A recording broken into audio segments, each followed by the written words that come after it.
Got a Turbo Sentra in my stall with an exhaust smell. Well, I've already smelt and dealt. I mean, no, smelt and found an exhaust leak. I haven't necessarily specifically found the exhaust leak, but I did find we do have some soot buildup over here on the compressor housing.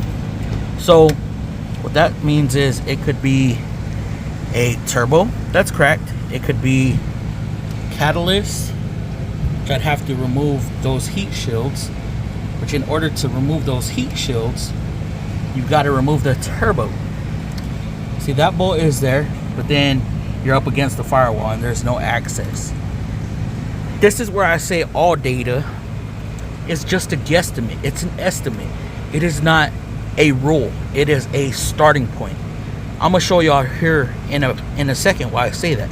So in order to replace the turbo, you have to, why is there something dripping right there? Anywho, you have to remove the catalytic converter to get to the turbo. Then from the turbo, you have EGR stuff, right? And then you have turbo lines, turbo feed lines right here. You have coolant lines all around. Now, in order to do that, you have to remove the engine to replace this turbo. Now, I'm gonna show you what a catalytic converter pays and then what a turbocharger pays. Catalytic converter is gonna be easier because you drop the engine, unbolt the cat, and then you're out. To do the turbo, you have to drop the engine, remove the catalytic converter, remove the EGR stuff, then get to the turbo, unbolt the lines, replace the lines, and all that jazz. So let me show y'all what each pays. So if I want to replace the Turbski, it's going to call for about 12.9 hours. That's not including diag.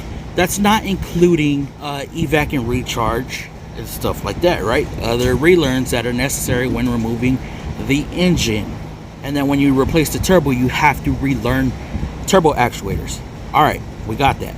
Let's check the catalytic converter. Now, to replace the front catalytic converter, which is going to be the downpipe, if you will. No, not the downpipe. It's going to be straight off the turbo, which you have to remove that in order to replace the turbo. 14.5 hours.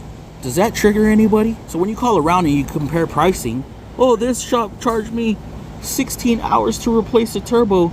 But then you call around and some advisor picks up the phone and says, oh no, it only calls for 12 point something, I forgot already. It's because they're not the technician. The correct time is gonna be about 16 hours to R&R the engine.